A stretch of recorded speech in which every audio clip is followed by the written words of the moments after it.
Thank you.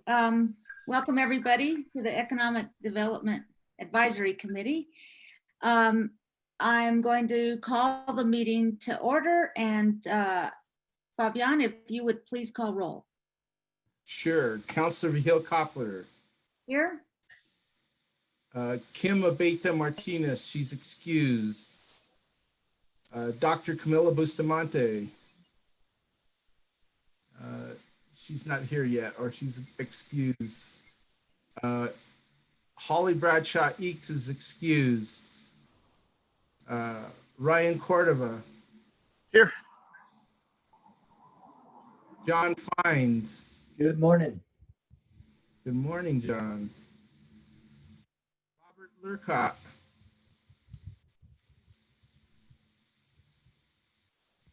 I see his. You're on mute. You're on mute, Bob. There you go. Here. Okay.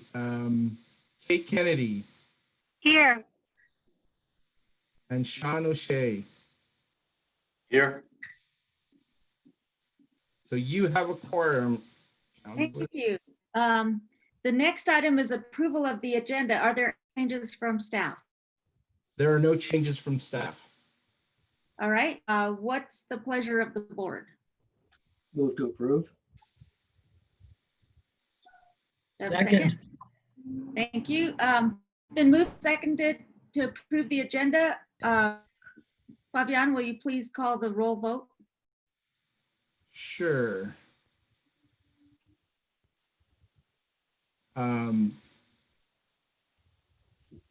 Ryan Cordova. Yes. John Fines. Yes. Robert Lurcott. Aye. Kate Kennedy. Yes.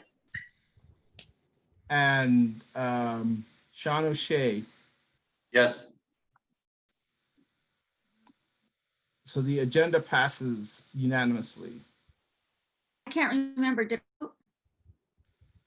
Councilor Vihil-Coppler, I'm sorry you didn't vote. I didn't call your name. I would- Yes. Okay, the agenda has been approved. There's no consent agenda, so we will move on. Next item is approval of the minutes. Any changes from No changes from staff. you? Any changes from the committee? Okay, do I have a motion? Move to approve. Second.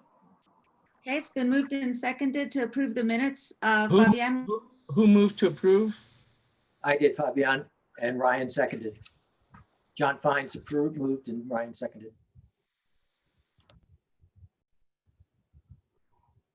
Okay.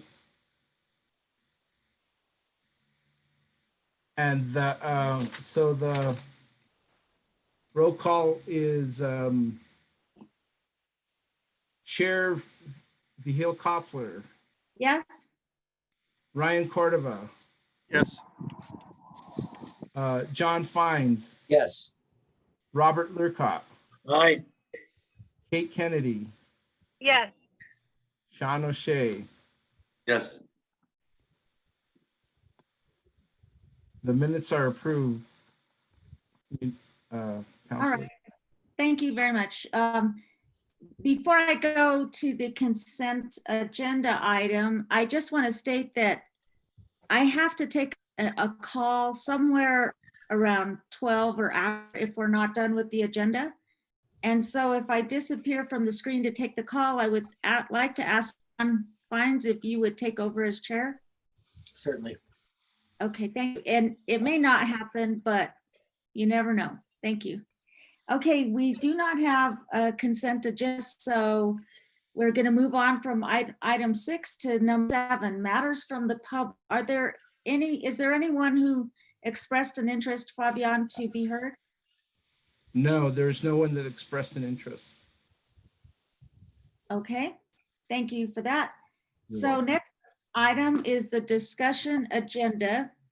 Consideration of bill number 2020 an ordinance relating to the City of Santa Fe Economic Development Plan ordinance, approving and adopting the local economic development project participation agreement with the City of Santa Fe and Savant X Inc. for design, development, and construction of tenant improvements and lease payments. I'll stop there. I think it's on the agenda. So Fabian, would you like to present more, or will it be Mr. Brown? Okay, let me go ahead and, no, it's going to be me. Let me go ahead and, Thank you. first of all, I'd like to introduce the team that has been working on this. It's been been myself, of course, our director has helped us a lot with that, Rich Brown. The other people on the committee is from the New Mexico Economic Development is Peter Mitchell. And then from the community is, from Savant X, I'd like to introduce the CEO, Ed Heinbockel. And first of all, I will just give you an overview of the project, and then I will turn it over to Ed. And then I'll turn it over to Peter Mitchell to comments from the Economic Development Department. So to begin is Savant X is a software development company. They were founded in 2015 by Ed Heinbockel and David Osby. They are headquartered in Jackson, Wyoming, or what other people would call Jackson Hole, Wyoming. They are a software development company. They are a leader in quantum computing, and they have expertise in AI. They selected Santa Fe for a corporate research center after a competitive site search. Santa Fe, New Mexico, was going up against Idaho, Utah, Oregon, and California. Their location is going to be on Jose Street, down over there near the plaza. What they will be doing is they will, at this location, is developing tools or software tools for commercial and public entities. Their software is used in nuclear power industry and the transportation industry.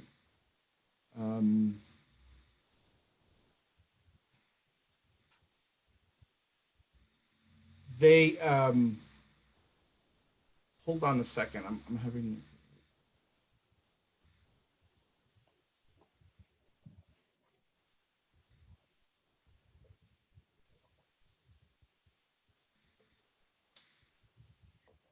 Fabian, if it'd be helpful, I'm happy to chime in too. Oh, I have my notes are. Yeah, I think that's especially in interest to Madam Chair of timing. Maybe Ed can start out because we've had a preamble from Fabian if Ed wants to speak up, or Peter wants to start. Go ahead, Ed. Okay. So I can wax poetic for a while, or not. That's a subjective call. But yeah, Fabian hit the nail on the head. We've been around for a few years. We spun out a little more of a backstory. I have another company called Visual Purple, and we've been creating training simulations, mostly in the last some number of years in the virtual reality front. And we spun Savant X out of Visual Purple in 2015 to address a number of opportunities. And as Fabian said, the nuclear power industry, transportation, and also DoD. So we have efforts or programs underway for the Air Force in particular. So it's pretty exciting stuff. We started out, basically, people will call what we do AI, and nobody really knows what AI is. I don't really know what AI is. It's sort of a behavior by a computer that seems intelligent, maybe one could say. Our focus has been really to solve problems, and that's what got us into this with Savant X, and that's matured over the last, about a year ago. We launched if you will, a transportation program to automate Pier 300 at the Port of LA. by Long Beach. And as part of that process, we determined that quantum was a good solution to optimizing, figuring out which container should go to which truck and which crane should use it, and this sort of thing. So it's quite a intricate and complicated choreography at these ports, and it's mostly tribal knowledge that drives it, with some more traditional, what they call structured databases. So we did our due diligence, and we said, yeah, we could solve this with today's existing quantum computers, and we developed a relationship with a company called D-Wave. And then all this was spooling up, and we really needed to have a research center. We went and we looked at all these different places, and I'm really glad we chose Santa Fe for a host of reasons, one of which is Fabian. He's been great. And Peter and all these folks we've been working with have been such enthusiastic supporters of what we're doing and what we intend to do going forward to really grow the company. As a footnote to all this, I've been around the industry for a few years, and without dating myself too much, but I will, when this whole thing called the internet was coming along, with my geek hat on, I'm like, yeah, it's the internet. Sure, it's going to be a big thing. But from a business standpoint, I never really grokked the level of opportunity. And I was busy we were doing all sorts of technical things that would occasionally take advantage of the internet, but not really a focus. So with this quantum thing, which I've been focusing on, and it's been a passion of mine for a number of years, sort of watching it evolve slowly. I really think we're at that hockey stick point, and I promised myself, and my co-founder and I, David Osby, were like, we're not going to miss this one. This is going to be huge. It's a step change, what they call a step change function. It means it's going to be really a big deal, because it's going to affect every one of you in ways that we can't even imagine right now over the next 5 to 10 years. But, you know, the camel's nose under the tent are on these discrete processes, like at the port, where you can figure out with a quantum computer the most optimal solution as far as when a truck shows up, where that truck should go in the port, which crane should service it, and which container should go on it to meet all these different constraints. And you do that in real time in an optimized fashion is like a really big deal. And that's just a very discrete, identifiable, relatable kind of example of what you can do with quantum. And up until very recently, quantum has been sort of, I don't know, it's been destined to be in the halls of academia and large research centers, and, you know, academic papers of, you know, people, you know, publish or perish, and they spend a lot of time thinking about ways of applying them. And we kind of walk in like, we need to solve these problems. And already we've hired 3 people in the Santa Fe area. One of whom is what is he? He's much smarter than me. He's a PhD physicist, 18 years at LANL. And he's been spending the last 5 years working on D-Wave computers, making them do things that the D-Wave folks didn't even know you could do. And he's just been a wonderful addition to the team. And then we just hired another fellow actually started this week as a project manager, or as a programmer, project manager guy.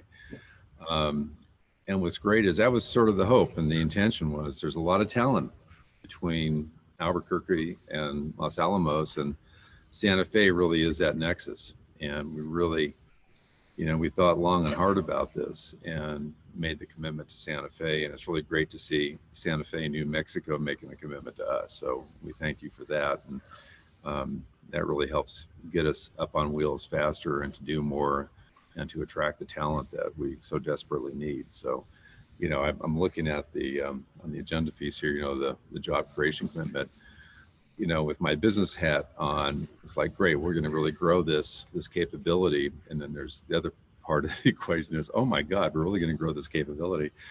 Because, you know, with each new hire, there's a lot of responsibility. There's a lot of team building. There's a lot of, you know, humans are kind of squishy. We're all kind of squishy, and you build teams around common goals and visions and all this. So I could ramble on, but I'm really excited about what we're doing and the people we're attracting and the support that we're seeing from in New Mexico, from the local level on up to the state level. So I'll stop there. Also, I have Janelle was on here. Did we lose Janelle? she's been on and off, but maybe when she comes back on, she may be having internet problems. She was one of our first hire, and she's a native New Mexican. She has a great story. So I'll stop there. Fabian, is that kind of what you're looking for? Sure. Janelle's just on. If you'd like for her, would you like for Janelle to talk? Janelle, go ahead, please. Tell us your story. I am here. Yes. So I was born and raised here in the Pueblo, Santa Ana. So I live on the reservation. I left in 2007 when I joined the U.S. Marine Corps. I was gone since then, and I just recently moved back in March of this year. So it's been quite a journey, being able to go and explore and just get a different atmosphere of life outside of the reservation. So I was in California for 4 years. Once I finished my active duty training there, I left to the East Coast. I started working for the sector. I got with the state. Then I joined the reserve unit, went back into the military for another 4 years, deployed to Afghanistan, and came back. And I was like, oh my goodness, I'm already over 30.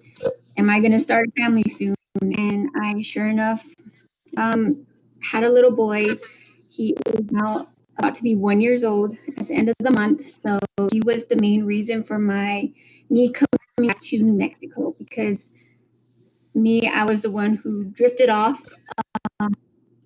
and knowing my roots are here on the reservation, I wanted my son to continue growing, knowing that traditional side, and be able to understand and know what it feels like to grow up on a reservation. So it was a little tug of war between myself, I guess you could say, because I've been so independent and gone for so long.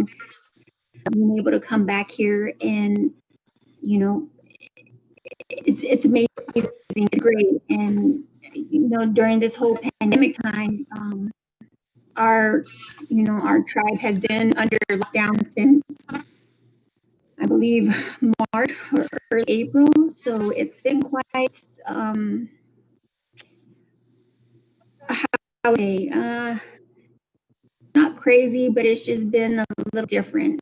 And right now it's of our traditional ceremonies that we usually have throughout the year have been put on hold. So it was like, while we come back in, my son is not able to participate or not able to see, even though he's at a young age, but it's where it's all. So, but I am, like I said, I've been newly hired to Savant X, and I am enjoying it and loving that I'm coming here to the state of New Mexico and being just, again, working for the state and everything. So Thanks, Janelle. Janelle, I may suggest, why don't you turn your video off in case somebody has any questions? We may get a little better audio quality. okay. So let me go ahead and tell you a little bit about the project itself, what we're asking, then I'll turn it over to Peter Mitchell. Basically, Savant X is requesting $500,000 in LEDA funds from the state and the city. The state will invest $450,000, and the city will match it with $50,000 over a 10-year period. The economic development goals of the project is Savant X will create 128 jobs with an average annual wage of $97,000, and they'll have a capital investment over the years of $2.4 million, which will include lease rental or lease payments, tenant improvements to the facility, infrastructure, and equipment. the economic impact that's going to be generated, or that's estimated, is roughly $28.4 million. And of that $28.4 million, the city is expected to receive approximately $5 million. And we think this is going to stimulate the growth in the technology and software industries in this sector. And it'll be a bright spot that will be generating high-paying jobs during the COVID-19 pandemic. So with that, I'd like to ask Peter, did you want to go ahead and make some comments from the state's perspective? Sure. Thank you, Madam Chair. Thanks, Fabian. First, I like to say, Janelle, don't worry, I'm already over to 32, so I empathize with your plight. But I wanted to just echo what Fabian and Rich and I have been working on with this project. I think it's really important in the times that we're in to look at job creation as well as job preservation. And we've, since the very beginning of speaking with Ed and his former sidekick, Tom Sizemore, the state has embraced this project. And we had Ed and Tom present to our cabinet secretary and our division director and me as well. And they were very supportive and excited about this project. So I know that it comes from the governor's office, the cabinet secretary's office, our office. Everyone is very excited about creating this this focal point for high-tech jobs in Santa Fe. I mean, it kind of reminds me of my old work with the spaceport, where I thought that we had quite an interesting philosophy down in southeast New Mexico, and now it's coming to a reality. We gained international recognition in that arena, and I think we'll gain it in this arena as well. And so I think it's very important for the city of Santa Fe and New Mexico. So thank you, Madam Chair. Thank you, Fabian. Thank you, Ed. You're welcome. So, Madam Chair, members of the committee, we now turn it over for questions. Does anyone have any questions? Okay, Robert. Oh, Robert, and then Camilla.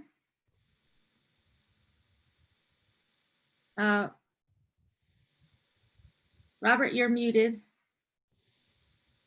Yeah, I think it's a terrific project. I had some question about the source of funds that are being used, and it's mainly because I'm recently been confused about that at the state level. We have, I mean, there was a state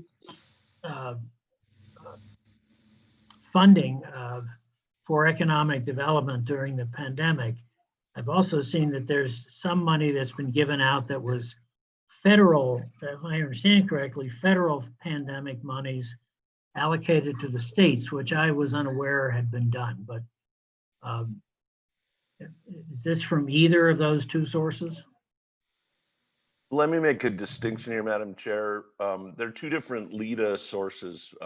This is a LEDA grant, which is different than the 0% LEDA loans that we rolled out at the beginning of the pandemic period. So this money, where this comes from, is a legislative appropriation specifically for LEDA grants, reimbursable expenses for land, building, and infrastructure. So this is a legislative appropriation from where these dollars will come. The federal dollars you speak of are a lot of those are run through the SBA. Those are the PPP loans and the EIDL loans. And the amount you referred to earlier is money that's coming to the finance, to the FDA from from the federal government, and local communities have to apply for those relief funds. Once they get those funds, then the cities will take applications from small businesses based on the funds they receive. So that's, I hope I didn't confuse everyone, but the main point is this fund is a legislative appropriation for reimbursable expenses for land, building, and infrastructure that we're using. Okay, thank you. This project. You're welcome. Thank you. Camilla, do you have a question? I do have a general question regarding skill attainment, level of experience, what experience, what kind of a training does the workforce need for your operation? When you talk about the number of employees that you'll be bringing in, for those who are, I would say the most at the highest, you have a physicist working out of Los Alamos. Is that the education expectation for your employees, or what is the general scope of the training that a person would need to work with you all? Well, the people out of Los Alamos, we have to take them through rehab. That's the first step. Okay. I'm just teasing. That's a good question. It varies by skill level. I'll give you an example, probably the best way to answer that. So, well, for instance, Janelle, she'll be undergoing a training program coming on board as we've onboarded her, and then she's working to onboard new hires, getting up on the if you will, the rules and systems and training internally. We'll bring programmers in, and then you know, there's different philosophies we employ. So I'll give you an example. In fact, this new hire, Robert, we just hired this week, he's taking over the role of a senior Python programmer, but he's also going to be, we're training him to actually run a research team of Python programmers as we bring them on. So he'll be in charge of training those guys and bringing them up to speed. So it depends on the tasking, the kind of training that's required, and it would be a misstatement to say that there'd be no training required for anybody. Everybody has to, there is training required for everybody. And quite simply because, this may sound a little weird, but what we do hasn't been done yet in a practical fashion. And I'm speaking specifically of the quantum, taking quantum and integrating that into a technology stack so that you can actually do computes that you can't do with classical computers. That's really the key here.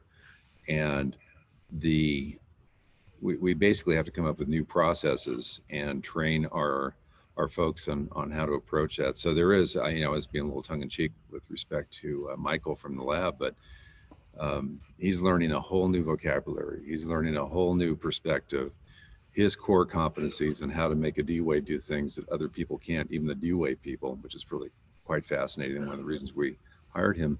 By the same token, that knowledge unto itself is useless unless you can propagate it through a process to actually bring all those pieces together, if you will, those building blocks of technology, so that you can actually do something practical with it. So yeah, it's a long-winded response to say, yeah, everybody's got to do some training. And if the primary driver to that is we're doing things that have not been done before, and we're scaffolding processes that have worked well in other areas, because this is kind of our modus operandi. We have, I think we've just got our 4th patent issued, and we have ribbon patents that in the next, who knows, 12 to 18 months will probably result in about 8 patents, not including the quantum side of it. But we're kind of the 40-year-olds that look and stuff and say, why can't you do it that way? And why are you guys doing it this way? So, you know, there's you do a lot of failure too. You know, you try a lot of things until you get something that works. But it's really re-educating people or opening their eyes to different ways of doing things. And I guess that would be the best way to sum up the kind of training that we need to do.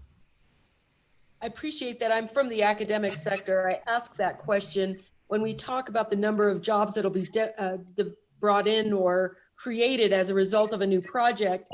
I will say, you know, personally, but also socially and academically, it's of my interest to see that we're working to build jobs that people can use in the community itself. It's one to bring in jobs and then bring a lot of people to take those jobs, and we haven't done a lot to actually boon the existing quality of life for people who live here. And I'm from the education sector at a community college, but how we could serve, how we would work with you. Community college level isn't necessarily the level that you're looking at, though we can serve as a catalyst in working with other higher ed institutions in and out of state to help you deploy that. And then just for the record, I spent 17 years at Los Alamos myself, so I understand what it means to need rehab. But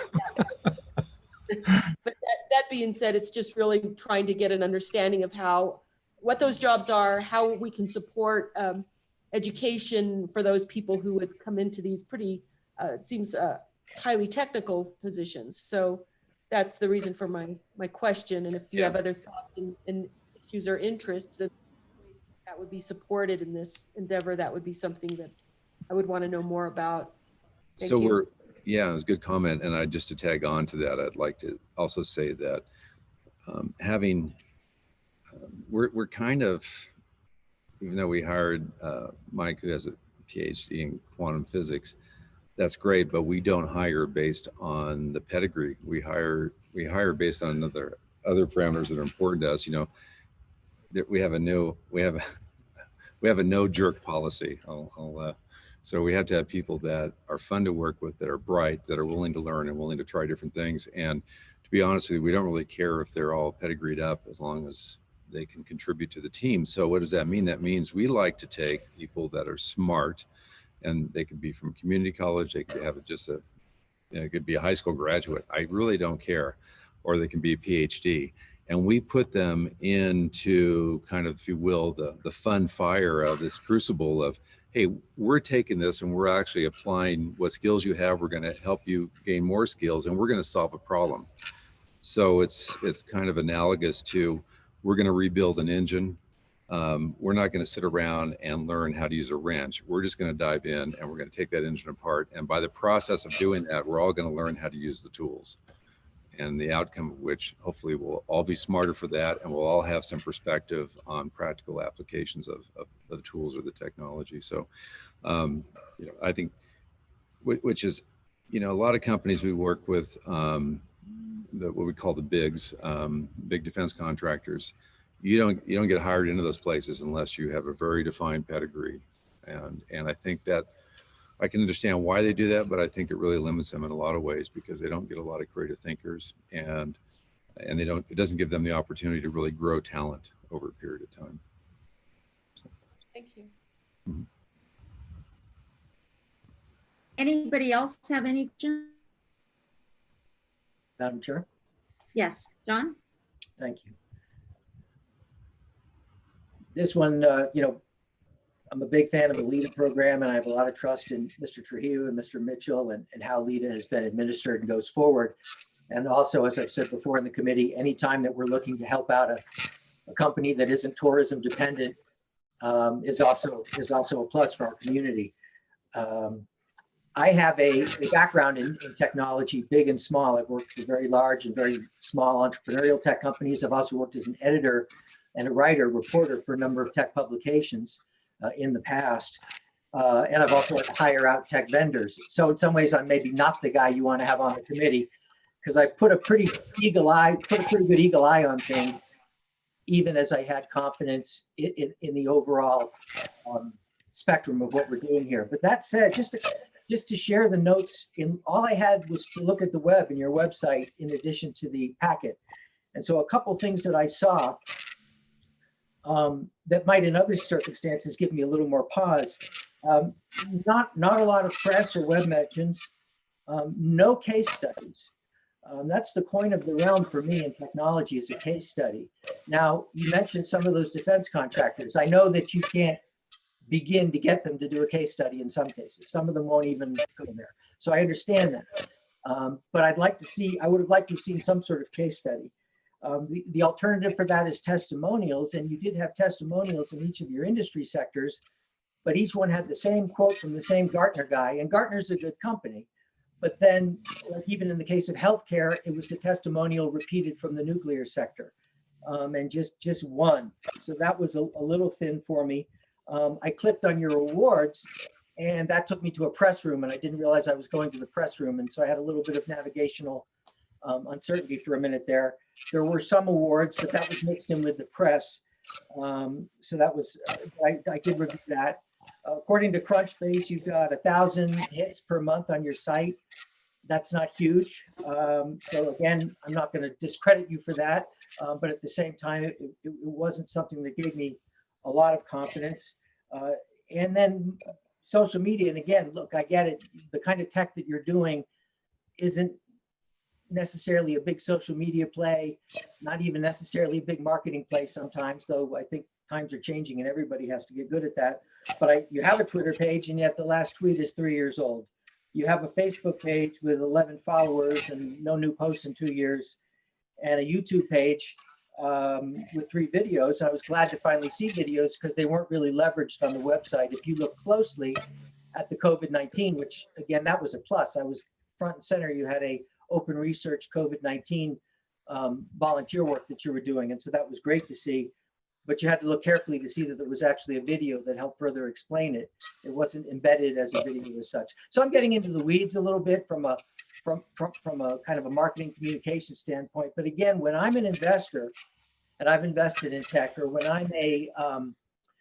I'm looking for a vendor, or when I was an editor and I was assessing whether I wanted to write about a company, these are the things that I would seize on.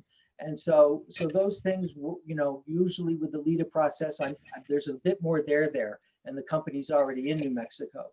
So I'm just stating those, not to be responded to, but just as things that I saw that gave me some pause. But I really trust this process. The financial, it's $50,000 from us, $450 from the state.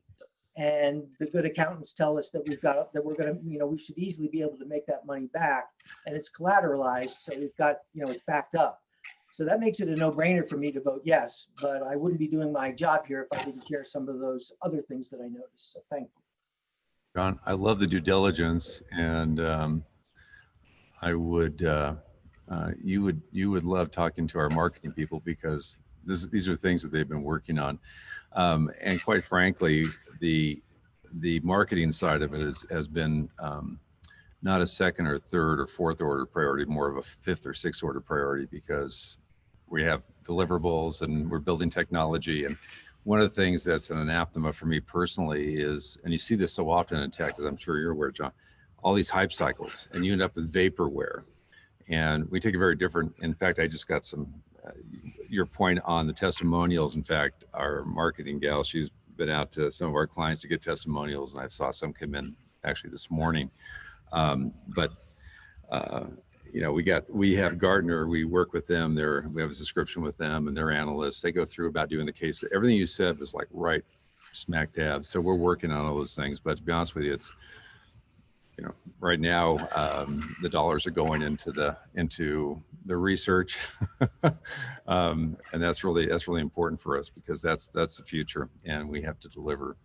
And having capabilities, proven capabilities with clients is really important, even though we're not where we need to be, obviously, on the consumer or the consumer facing side of it. There will change a bit at the end of this month. We're launching Scan, and there's a whole go-to-market we're executing on, and that'll start rolling up and doing the whole social media thing, which personally, I you know, without editorializing too much, I think that many of the problems of this country would be solved if we just turned all the social media off today, literally, because it's become, unfortunately, one could argue, a sewer of sorts. But yeah, there's I think it's more what's important to us is more reflective on probably my philosophy of, we're going to build product and we're going to let it speak for itself, and that takes time. And we're not going to hype. And you know, I've just talking to some folks yesterday. They're putting out a platform, and they've been very vocal for Department of Defense and for the Air Force in particular. And the Air Force had threw in 20 million of these guys. And a buddy of mine, he's CEO of a competing company, and he got a call this week saying, hey, all this money they put in this company with all this high profile company and associations with Facebook, they're not going to deliver on time. So the government asked us to come in and sort of save everybody's bacon.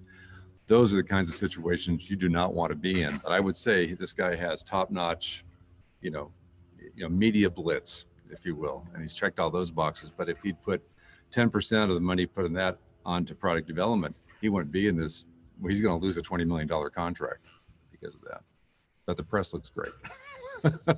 That's kind of my counter argument. But having said all that, everything you said, I agree with, and we'll be working on that as we go forward in time here. It's just a lower priority. Fair enough. Thank you. Thank you. Yeah, better that it runs. What we used to say in the ERP days, they said, does it run on Windows and Mac? And the sales guys would say it runs on PowerPoint. That's Yikes. good. You gotta remember that. I like that one. John, anything more?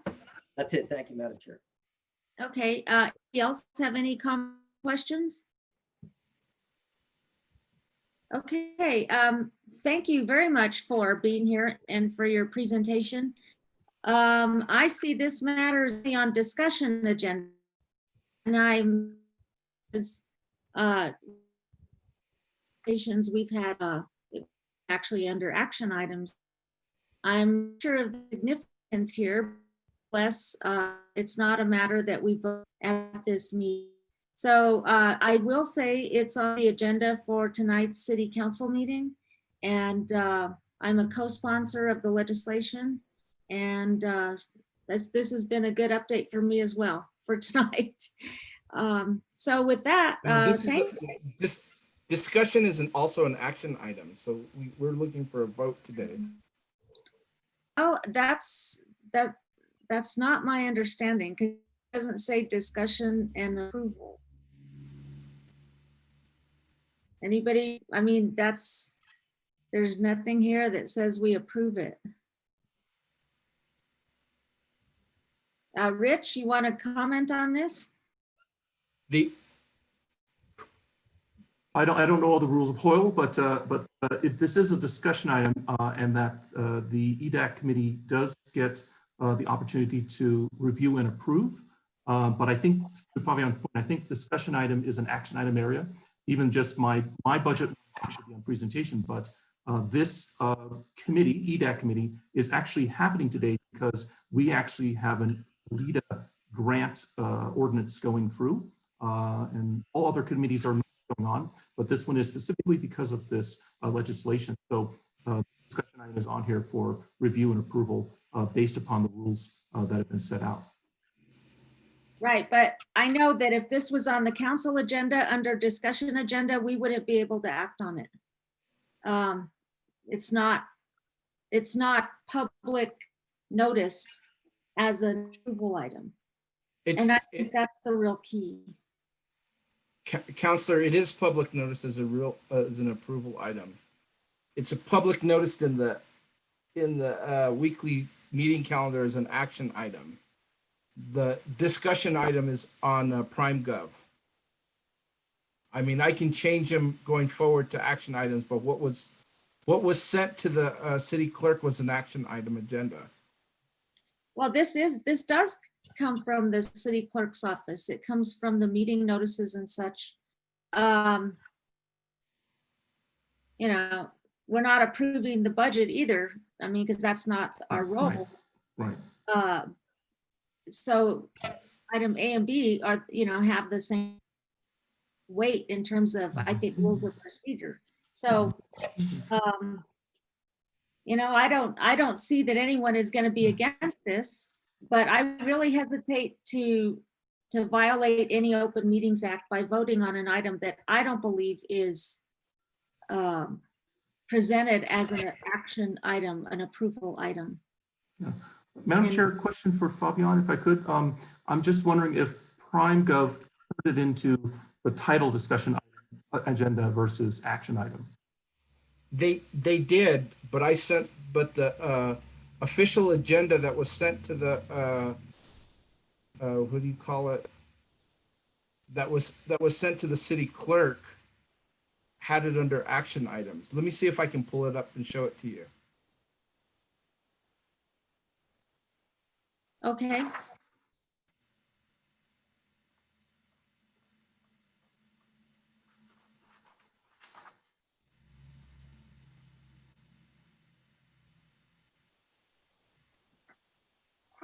And I will need to share my screen.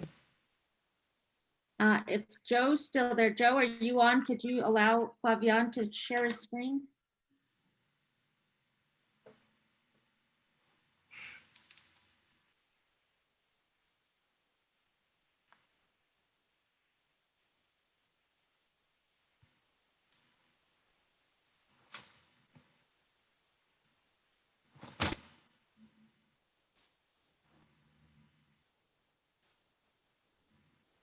Can you see the Yes. agenda?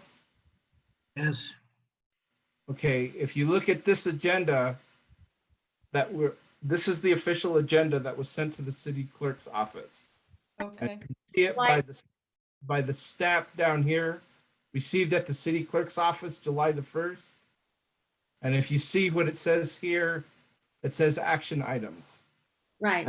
Discussion item is on PrimeGov. Well, I'm confused because this is a July meeting. And it does say action items, but our agenda doesn't say action items. I understand that, but it's just the way it's worded in PrimeGov. What gets into PrimeGov directly what gets into what comes from the departments. I don't think can you pull up this agenda? And I think you said earlier that this agenda was different, but I got this agenda right off the city website. But there is a distinction, action items versus discussion items. And this is the agenda we have before us, and I firmly believe this is what went out to the public as well. But I will say that, in our discussion, I believe we have consensus among all of us, and we can certainly state that for the record. And I don't think that if we took a vote, it would be any different. What? This meeting is supposed to be for, hold on, let me see if I can.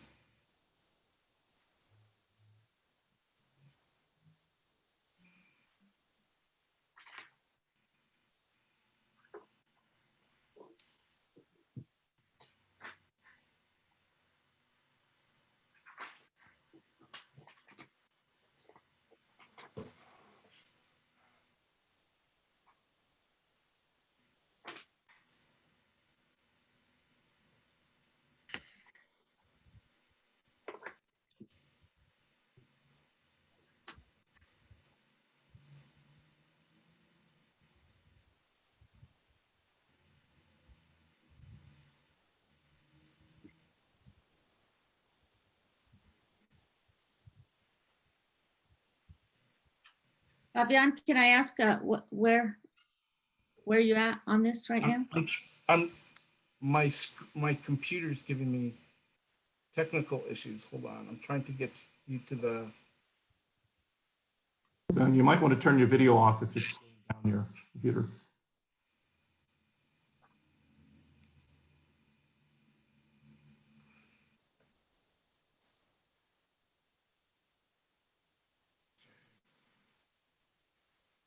Because I've got, I can't get it to do what I want it to do. Because I have the one that was sent to the,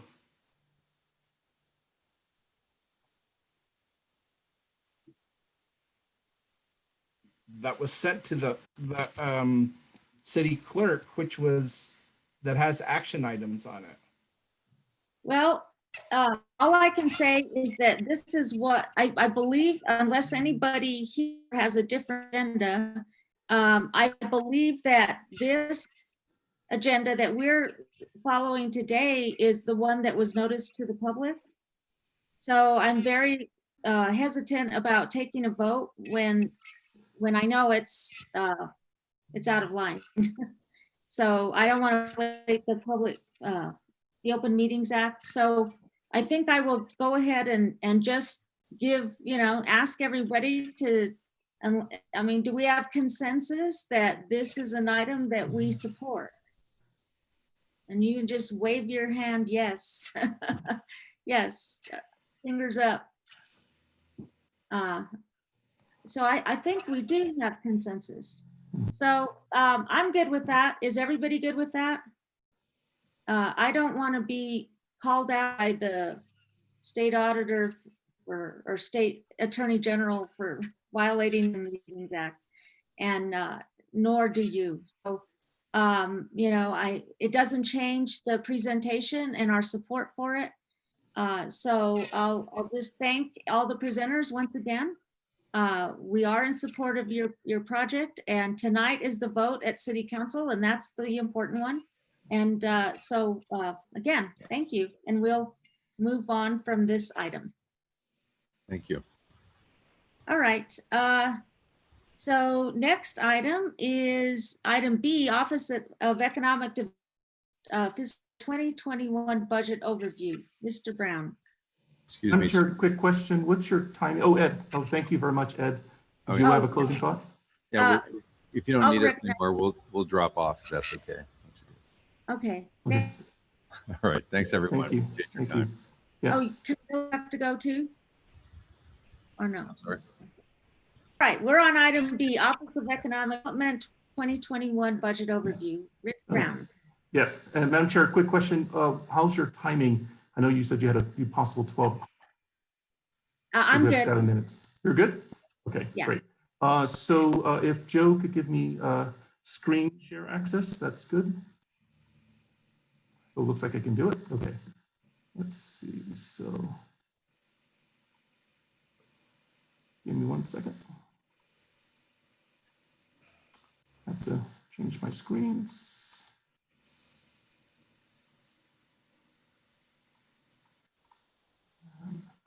I'm looking for. And let me know when you see my screen. I see it. Okay, great. Okay. So I'm going to take you through the budget review that we had at our previous governing body meeting. Through the hearings, we had hearings the week, I think, of the 12th. I don't remember, I was in and out of vacation, so I don't remember the exact date, but we had budget hearings through the week with the Finance Committee, and then we came to the full governing body to talk about our individual budgets. So I have a couple of slides to talk about what we are from an economic development standpoint. As a preface, as everyone knows, we're going through a pandemic, and there's an economic collapse, and not only is it affecting our residents, our tourists and businesses, but it's also affecting the city, as we are also carrying a deficit because of lower GRT and lodging tax. So we've had some decreases in all the budgets, and so the economic development budget had to submit a budget with decreases too. And the economic development budget is actually broken up into 2 categories: general fund, enterprise fund. And on the enterprise fund side, we decreased the budget by 25%. And on the general fund side, we decreased the budget by 28%. So how do those come about? As you see from this slide, you can see it. It looks low here. Let's see how I can change it. I'm going to change it to a different screen so you can see it. 1 sec.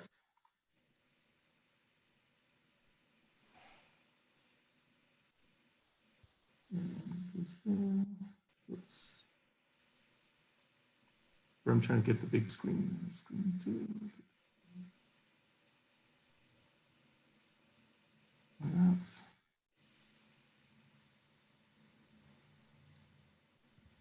Okay, hopefully you can see this, it's bigger for you. Anyway, we broke it up into 2 different categories: personnel and non-personnel operating costs.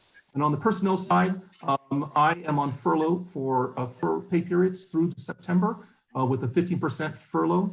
The rest of our staff is taking a 10% furlough for pay periods coming through September for the optional period. From that point on, there are no more furloughs. There are no more pay cuts or layoffs. So we are excited that we were able to build a budget that allows us to retain some of our talent. And hopefully, if the economic downturn doesn't take a further collapse, that this scenario will work for us moving forward. On the operating side and non-personnel side, and I'll show you a little breakdown in a second, we decreased contracts by $66,000. That is mainly because we moved a Midtown mini grant program for public engagement to the Midtown budget. It was originally on my budget, and we have a separate budget now for Midtown development expenses, and that's been moved to a different department. We decreased our supplies by 11,000, and all departments decreased their supplies by a very large number. I think mine is probably 80% decrease of any supplies. As you know, most of us are working from home, so we're paying our own cost for paper and broadband. And then insurance was increased by $12,000. I think that's a shared expense throughout the city departments. And then other operating increases was $16,000 on the marketing and operations, and that was training and travel was the largest portion of that decrease that happened. So to give you a sense of the budget, kind of the big picture that we presented to the council and governing body and also to the finance committee, you'll see the two categories, general fund and economic development fund. And from there, if you follow my mouse, you can see the decreases here. This is where we decreased down for furlough, and there's that $66,000 decrease where we moved the public engagement mini grant program away to Midtown. And then these are just some supplies that we used through general fund, very small number. And this was a one-time transfer that was taken out. And so we will not have an additional $500,000 to spend. On the enterprise fund side, you can see salary. This is where all the salary furloughs really took the hit, this 360. And then on the contract side, we have some good news. We did not change our amended contracts or fiscal 21 contract numbers. So all of our contracted vendors, Business Incubator, SCORE, Works, and forgot the third one there, fourth one there. We did not change the amounts that we had provided to them. That was a very big issue because they are doing the work for us to help us sustain the growth of our business community in light of what's going on here in the community. And YouthWorks is doing a great job on the work training side. They're actually doing prepared meals during the pandemic, and they're working with us on shelters, people living in hotels, and they're also partnering with the schools to provide prepared meals. And so we're getting a double bonus where they're doing job training for kids who need a job, and they're also preparing meals and providing them as face food insecurity in the city. Supplies I talked about, it's a very $5,000 reduction.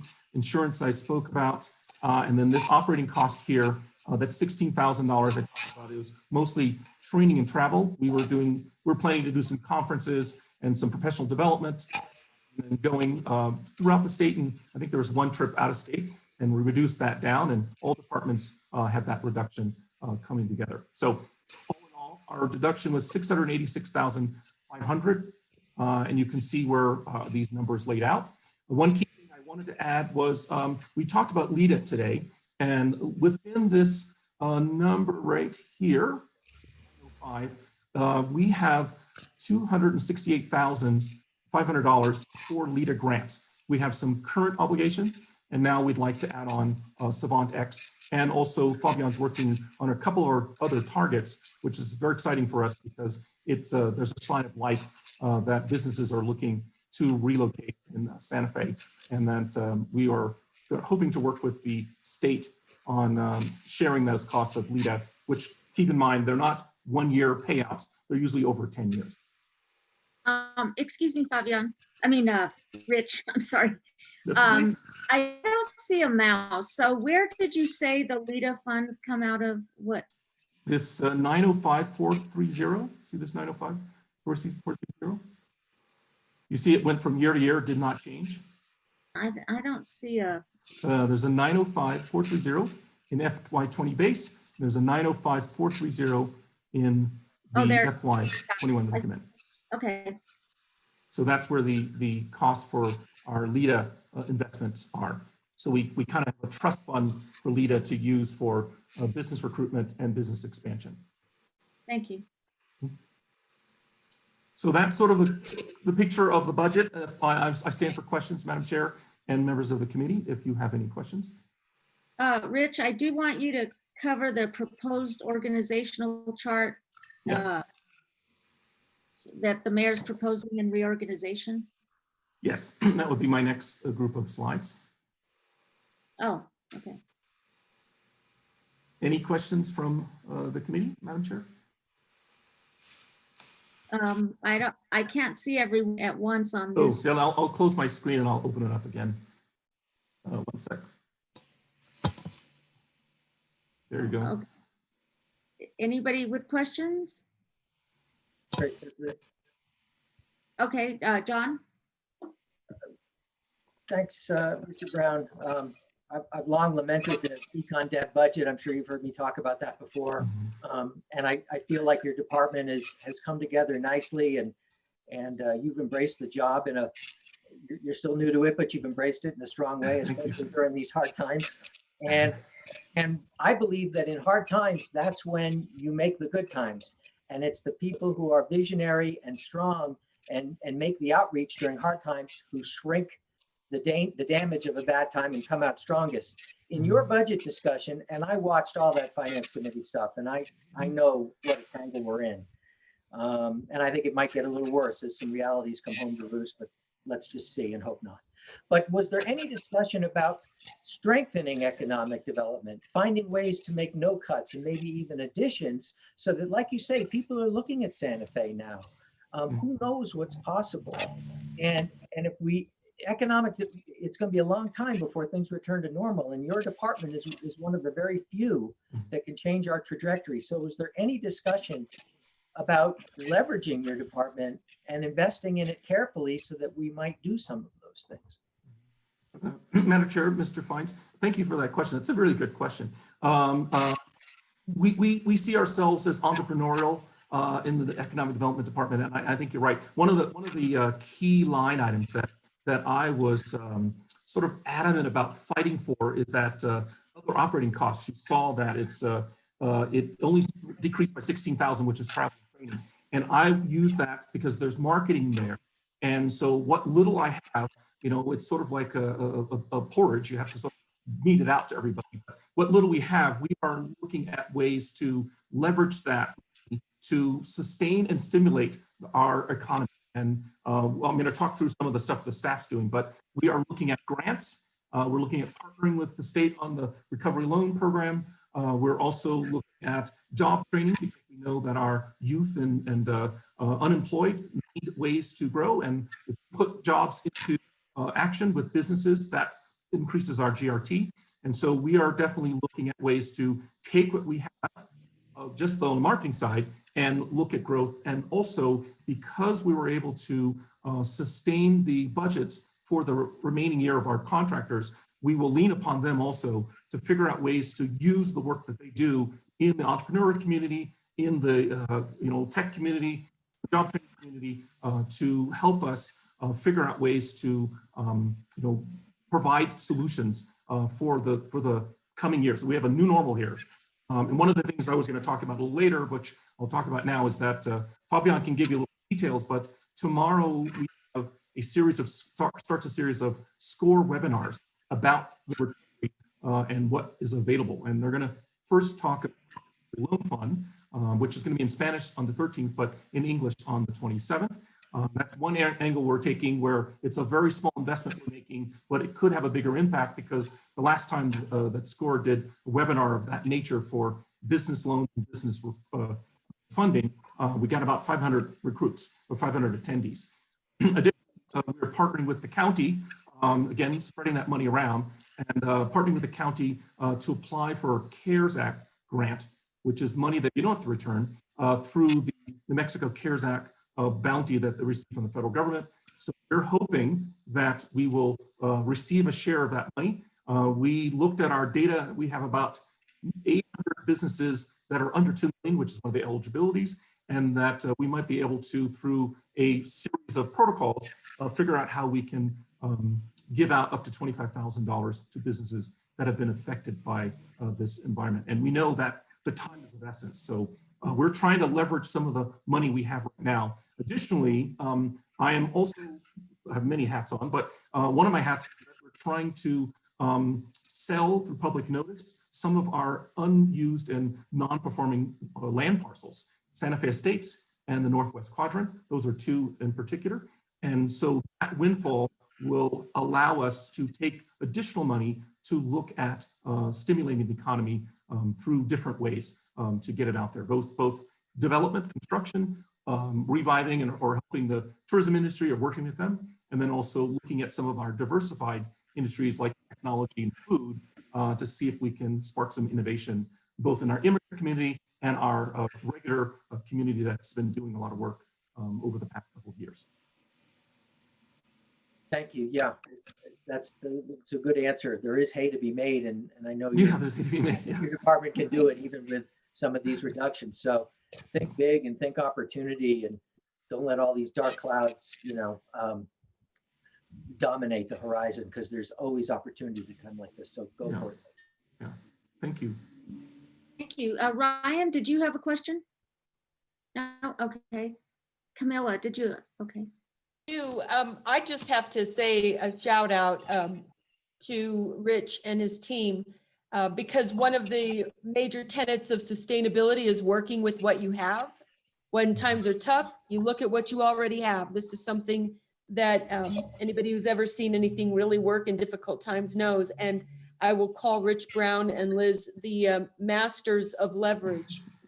They have really worked with those resources that already exist in our community and continue to turn over big stones, big boulders to find out where we have assets that can be move forward the objectives of the Economic Development Office. And I have been impressed with that. I just think that that's what we need to do when times are tough, work with what you have and grow it from there. So I really want to commend you sincerely, Rich, in your leadership and everything that you all are doing to, you just gave a report that talked about working with all of those who are doing the work and how you're working to make that part of the benefit for everyone. So sincerely, I take my hat off and I want to just give a shout out as others may not be as aware of the good work that you've been doing. So thank you.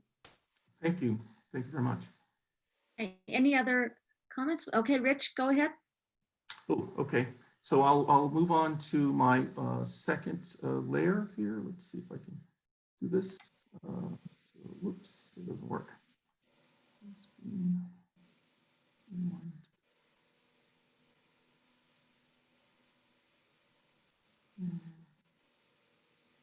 Let's see if I can do this.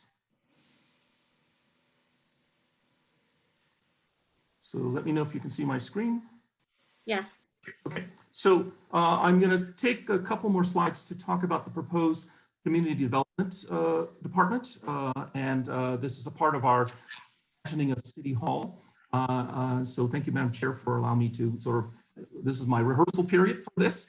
We are looking at how to reimagine and rethink how we act and collaborate as departments in the City Hall to look at the community and creating opportunities, looking at the services for the community and all that's going on with in the public with racism, change, etc.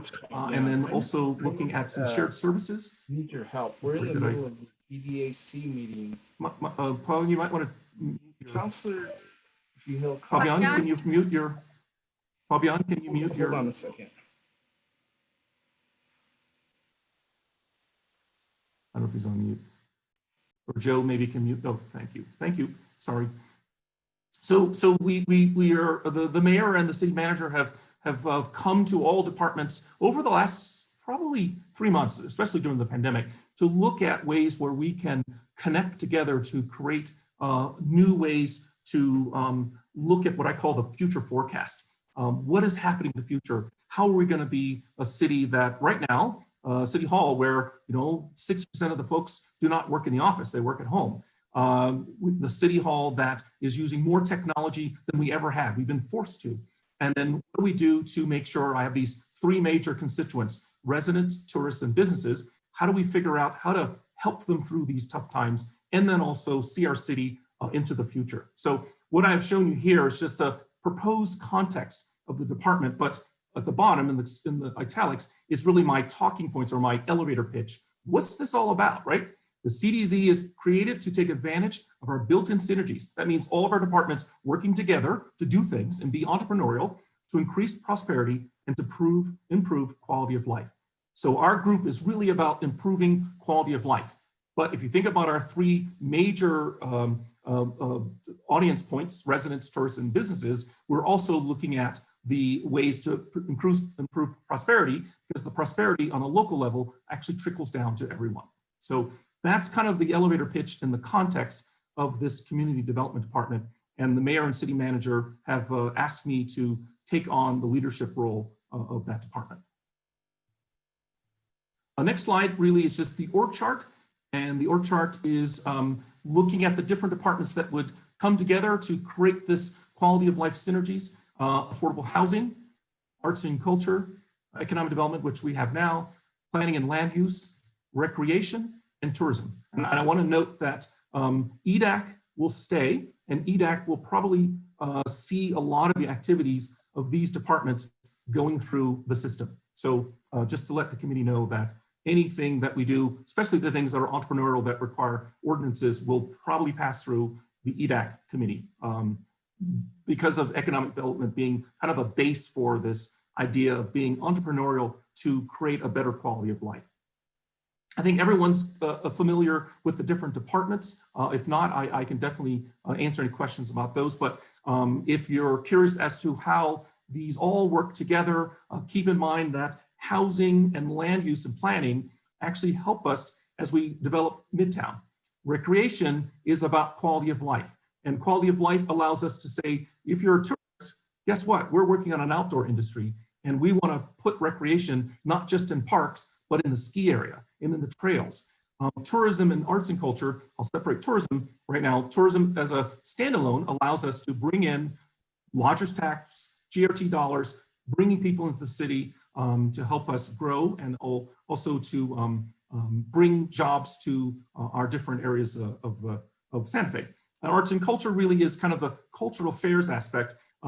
They have a sense of how do we build a sense of equity in the work that we do to build this quality of life. So part of what they do is not only do you see the arts pieces and the different layers of arts, media, print, fine art, etc., but the culture piece. How do we make sure that Santa Fe keeps its essence as we look at the future, this future forecast? So those are kind of the ways where all of those departments ultimately will look at the quality of life and how to be entrepreneurial about spreading it out to the residents, the tourists, and the businesses as we see and face a new future. So with that, I stand for questions, but there you go, Madam Chair. Thank you. I can't see everyone now. Anybody have any Oh, I questions? will close this down, sorry. Anybody have any questions? I don't have a question, but I would really like to commend again community development and the emphasis on community and finding ways to create and affect quality of life for the citizens of this community. So thank you for that perspective. It's not always conveyed that way, and times we have economic development initiatives that aren't cognizant of its effects on community. So thank you sincerely for that again. Thank you, thank you. Okay, any other comments or questions? Robert? Thank you, Madam Chair. I think the notion of focusing on community and quality of life is good, and there's certainly a lot of connectivity with all of those elements. But let me put my planner's hat on for a minute. I'm always suspicious, I guess, of planning being put under community development, which is not an atypical way of doing that. But it tends to get kind of pushed down in the thought-making process and whatnot. And I volunteered to participate after discussion with the mayor out at that all-day session in the South Side Library, where he made the comment that he thought that planning or comprehensive planning or long-range planning there wasn't much of it in Santa Fe. And the land use feature of that department's activities is very strong. review process and whatnot. But the longer range planning stuff is it's bounced back and forth between your office and land use, and there isn't anybody in those positions. So I guess I am concerned about how that role is going to be carried out, and in the process, can it be strengthened rather than weakened? Particularly since there are no people, I think, are on board in any of those longer range planning positions now, and you're not exactly going to be in a hiring mode for a while. So given, you've got a major project you're trying to move forward that requires some input from that activity, I'm just concerned about how all that is going to be carried out in a way that ensures it doesn't get lost in the larger situation. I assume that, the planning commission will relate still to land use, or are they going to relate to you? Or how is that going to work too? But that's a minor detail. Madam Thank Chair, you. if I could, Mr. Larka, that's a very good question too. So I'm going to take it into a couple lanes. One, that the Planning Commission still will have oversight of land use and planning. Yeah. I wanted to address that each of these departments really does stand alone. But as I spoke about being entrepreneurial in our audiences, that we also need to be entrepreneurial inside. And so to your point about long range planning, when I use the word future forecast, that's why these groups come together, because we're kind of going to become, as department heads, we become sort of the de facto long range planning until we have enough funding to ramp that group up, that, those experts. So the long range planning aspect, and the director of the land use department, that was one of his big questions about what about the role that long range planning should play in community development. And so as we look at these different department heads, that's a part of what we think about, is that we will form our own sort of Scooby-Doo band of long-range planners until we can find enough funding to really jumpstart that group to make our way. Our general plan, and Fabian might be able to tell you the exact date, but I don't think our general plan has been updated for 20 years. Right.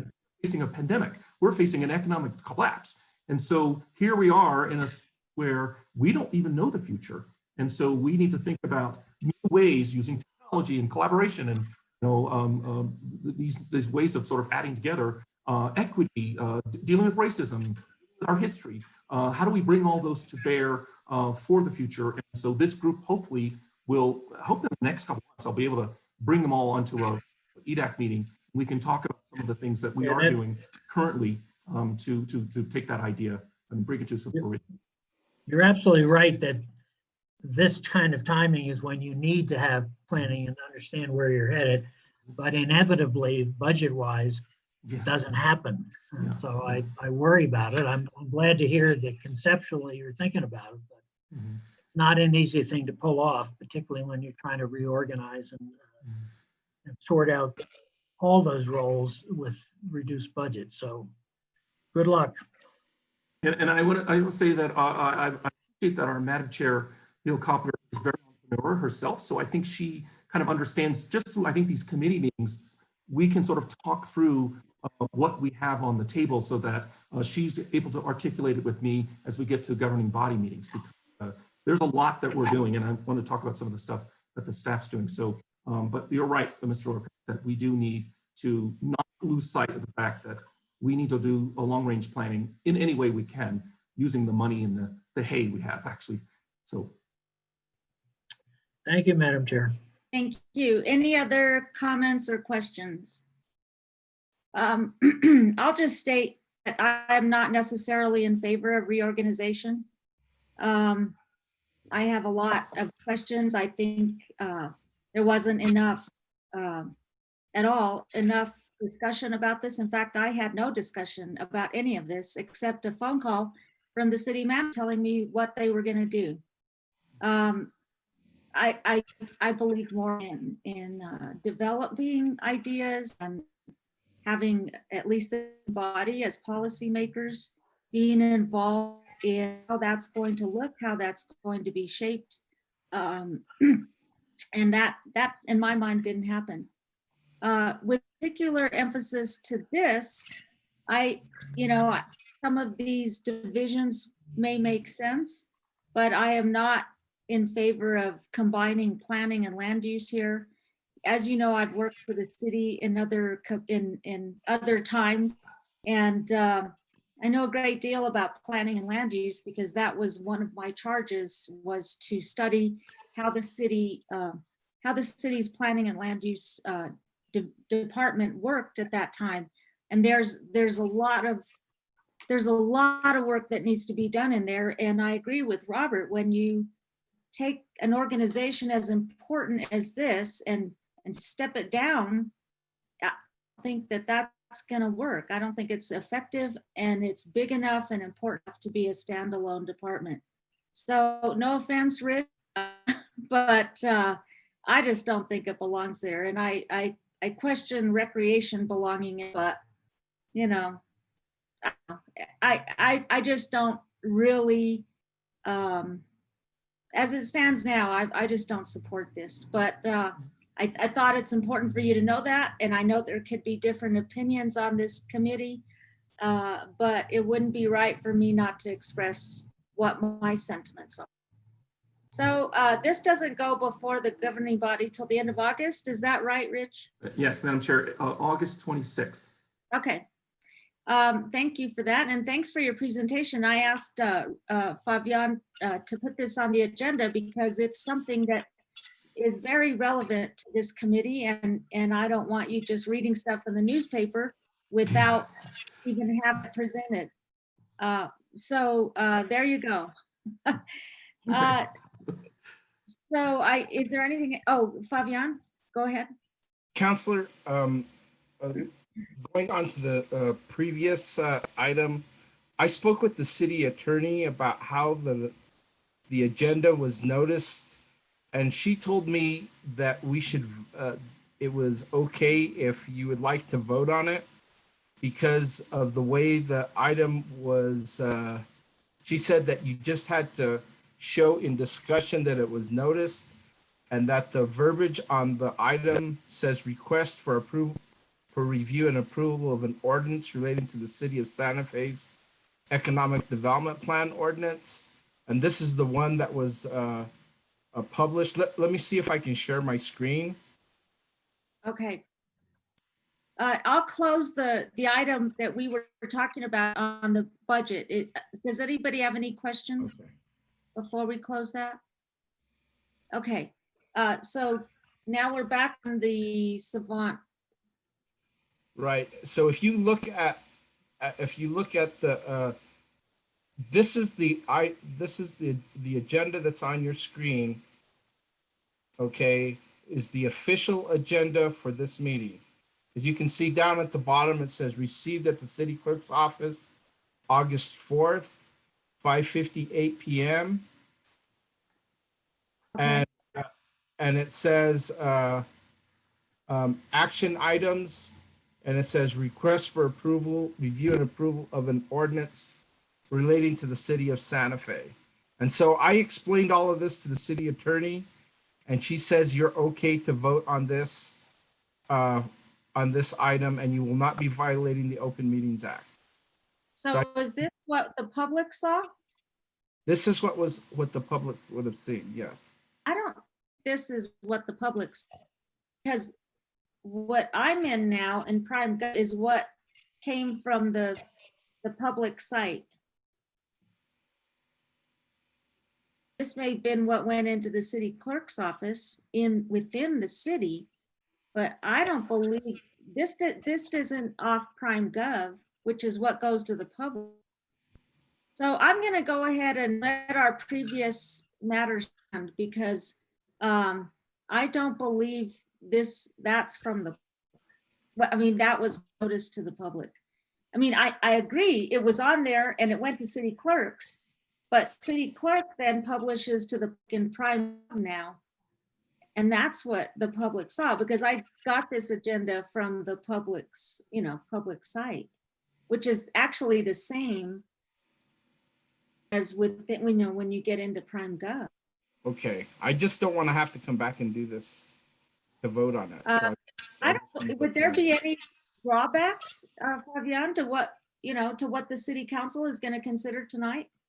Tonight, we're just going to be on request for publish.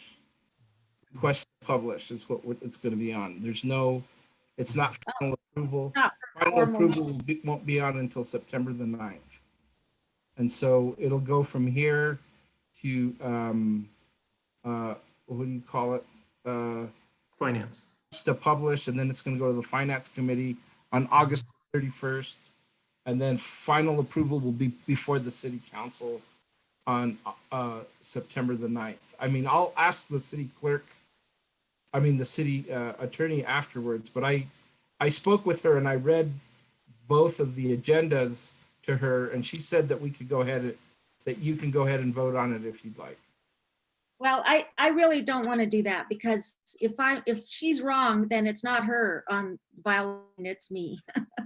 And so I think if you feel like you want to, you can add this as an action item on the September 9th agenda. It's going to be still timely. Otherwise, I think we're good. I think that the Savant got our support, and that's what they were looking for. Okay. So it's up to you. You want to put it on the September 9th agenda for formal. Would that, Madam Chair, would that go to consent, or is that another action item on the 9th agenda? On this committee's agenda? Yeah. I think you did it on consent. Okay. Yeah, that would be fine. We've already discussed it and they've already been present. Yeah. So that would be ideal. So I take it as a point of order, we do not need to vote prior to finance later in the month. No, we don't. No, we don't, but okay. It just, it does has to be, there has to be a recommendation from this committee. Well, there doesn't have to be, it just has to be acted upon this committee before it goes to the city council. Right. So, so we can go ahead and do that on September 9th. on September 9th. We can put it, I guess you can put it on a consent agenda. Okay. That's what you'd like. Okay, thank you. Next item is number 9, presentation. There is none. Matters from staff. Madam Chair, members of the council, I just want to give you a couple updates on the staff, and thanks to Mr. Fines. It's another way to show kind of what the things that are going on. Janelles Story is here on the screen. She's working on a grant program with the county. It's a energy efficiency pilot. It's in the planning stages right now. So once it comes clear, I think that she will have a presentation maybe to send to you, maybe in September, when we do the September 9th date. She's also working on a community readiness program for our bioscience industry. As we said, we're trying to diversify our economy, and we're working with NM Bioscience to work through a community readiness program. They're doing it statewide, but we're trying to make sure that Santa Fe is on the map as the state and the NM Bio tries to recruit bioscience companies to New Mexico. So Janice is heading that, and she's going to be working with the business incubator, the community of bioscience that we have right now. Also, Liz is working on a business mentorship program and an eShip hub with Dr. Bustamante, and she and I came to agreement on hub, and we're very excited about that. And we hope to have it housed at the HEC, which is off of Syringa Road.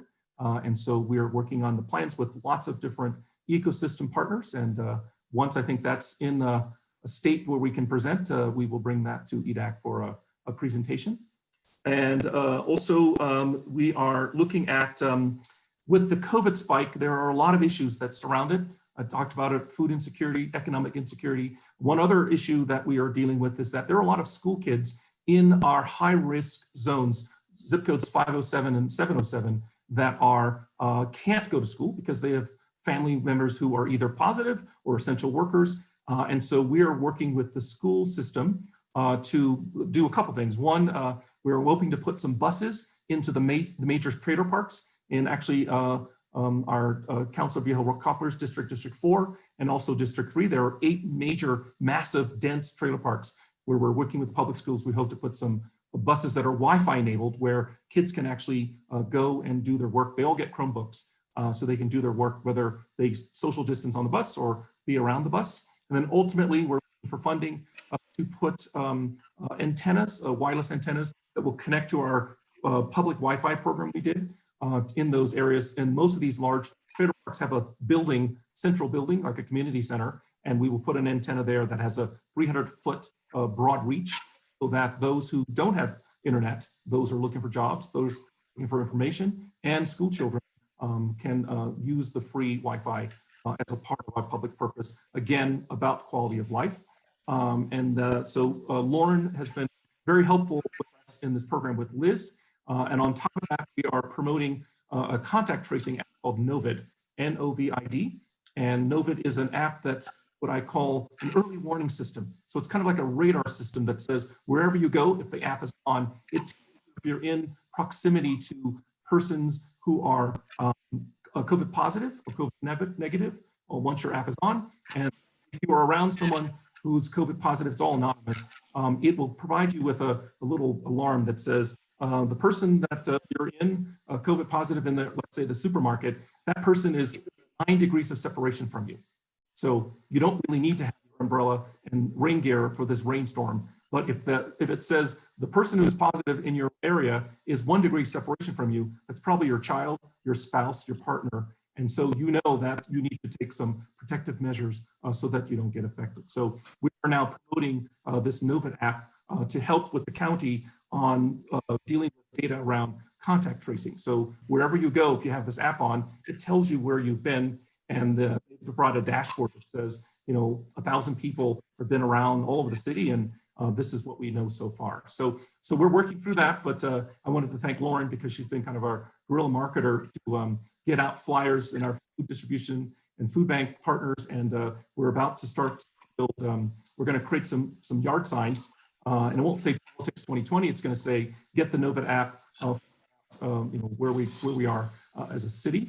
And then I'm also going to submit, and I think I did it last month, but I'm going to submit a link in the chat box, and then probably I can put it in the minutes. We've created a database, sort of a report that shows you where we are in our zip codes as it relates to COVID positive.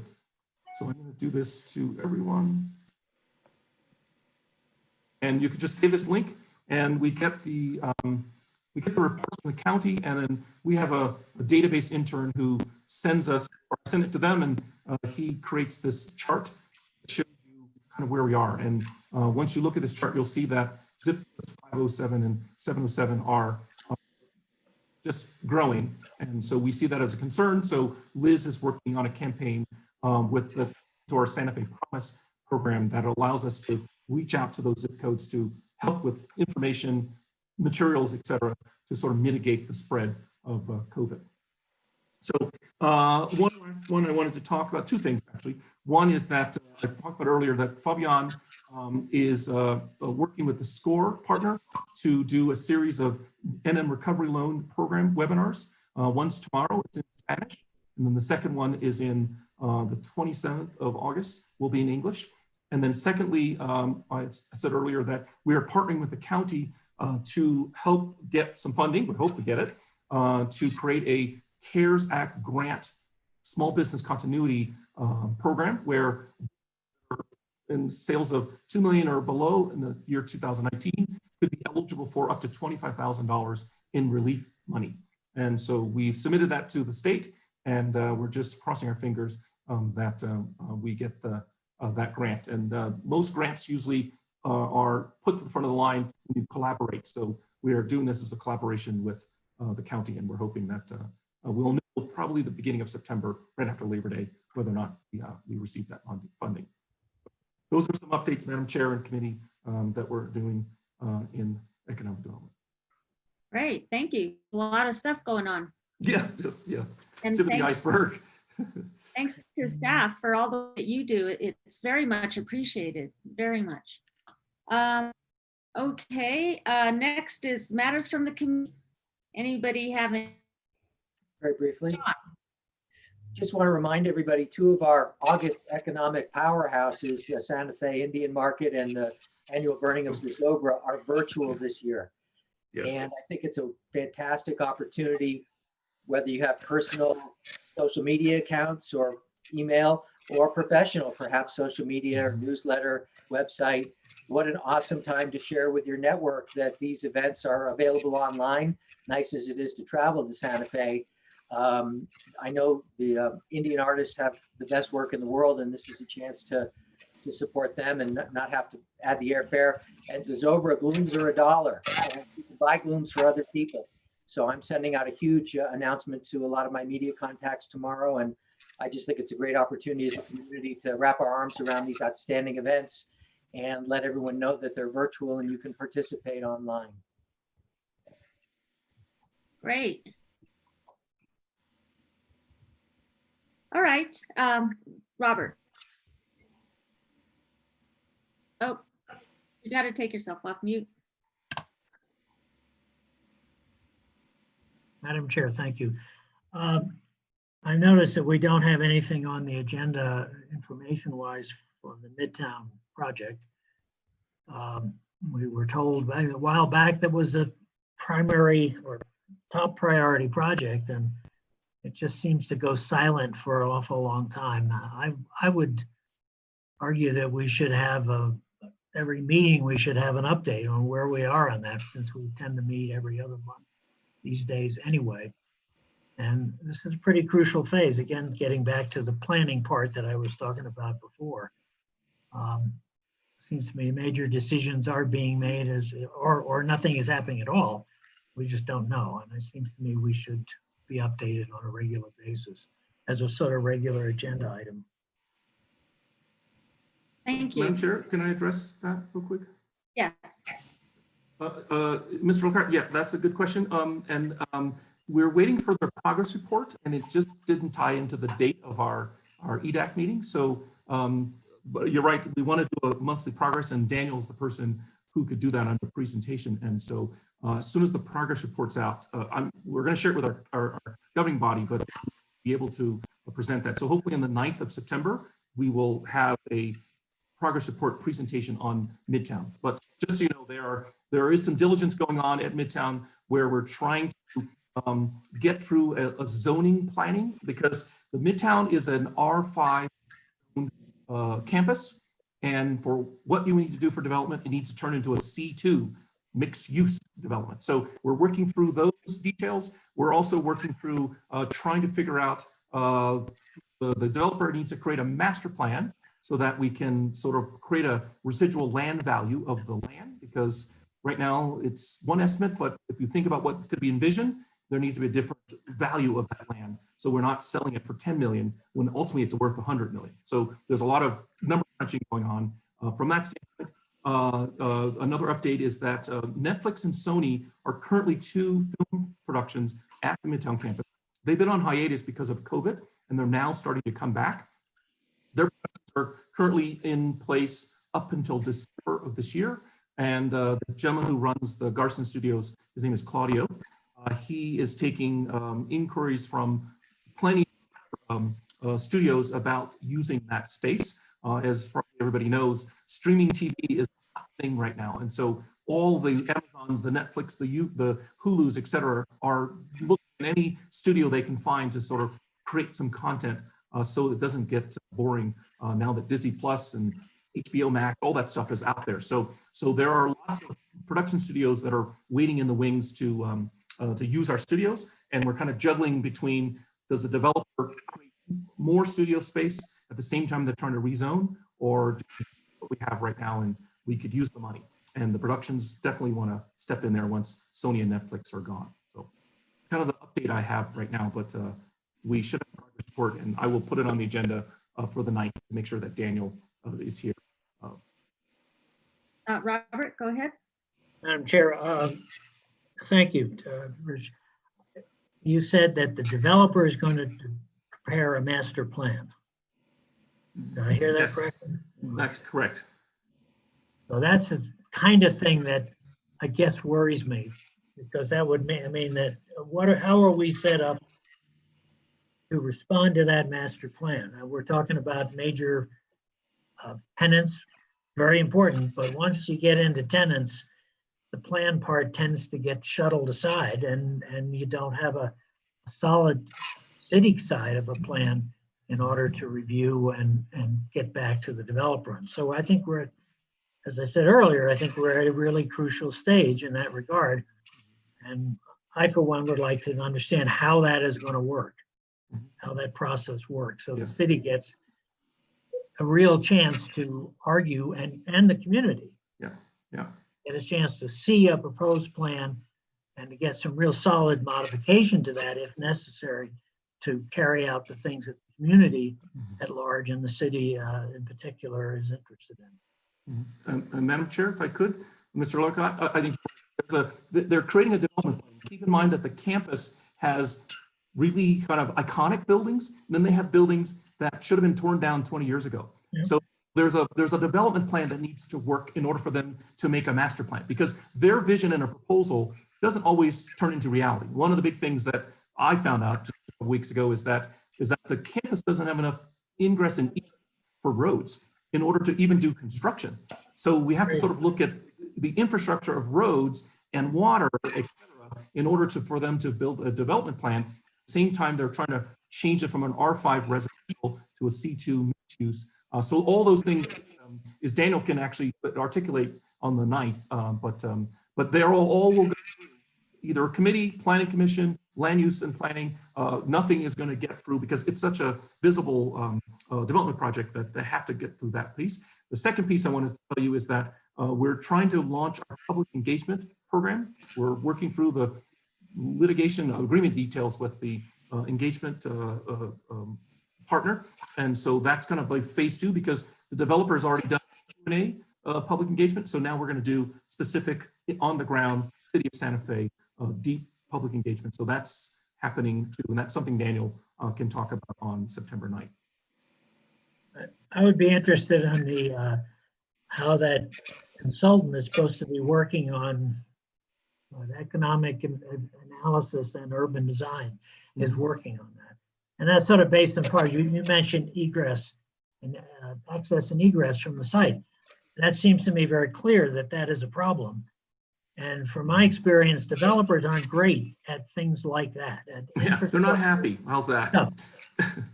So I just hope the city has a solid sense of how that infrastructure or armature would be developed so that the rest of the development can play off that. Yeah. Madam Chair, Sorry, I went too far in that. Is it okay if I answer his question? Yes, and then we're going to Thank you. So I want to let you know that there was a series of, oh, sorry. we're going to have to tone down the discussion because this is turning into an agenda and it's I see. not. Okay. Yeah, I know that, I mean, it's very interesting, but it's not quite on the agenda. Right. Okay. But go ahead. Oh, just to quickly answer his question, that there are a series of committees that have been set up to address some of the questions he had about infrastructure, roads being one part of the infrastructure. So there's a series of committees that have been set up. And John Romero, who's the acting director of public works, has been instrumental. He's an engineer. So he's been instrumental in this whole roads issue. And the developer isn't exactly happy because they got to build roads, but the city is saying, you know, that's a part of what your plan is. Well, you might have a vision. The roads are part of reality. And so roads, water, broadband, et cetera, is a part of this infrastructure committee that's working through that. Okay, thank you. And just to tag on that and then quickly on Robert's initial comment, those committees that Rich is speaking of are written into the contract with the master developer. And I want to let the committee know with regard to Robert, your question about being, you know, getting reports. The contract with the master developer says that the monthly reports will go to the city manager. And then it says that the contract with the master developer can be extended by the city manager. And when that was presented to council, I wanted to change that and amend it, but was told that it would require the contract would have to start over. So what I did, and it was just, and I took it through committees and it was voted on affirmatively by the city council at the last meeting, but I introduced a resolution to fold in the city council that the reports would go monthly reports, in addition to the city manager, that they would go to the council. And I folded back in that the governing body was the end result of approving an extension of any contract with the master developer after the COVID initial, there's a built-in extension for COVID. So I folded back in the city council as the policymakers because I don't know why, but they were left out in the contract, and I didn't think that was appropriate. So, you know, when we get those reports, I can forward them to the committee or have Fabian forward them to the committee, because I do think that this committee should be more involved in Midtown. And I certainly feel the city councilor is the governing body, the city council as policymakers should be involved in what is going on at Midtown. So thank you for your comments. I appreciate it. And anybody else have any other matters from committee? Okay, I don't have any matters for you as the chair. So our next meet will adjourn, and our next will be September 9th. And we'll have some of these items on the agenda that you all have brought up. Well, not some of them, all of them. Okay, so thank you very much for being here, and you all stay safe, and we'll see you next month. Thank Bye. you. Thank you for your Burn him. time. Burn Okay, him. have a great day.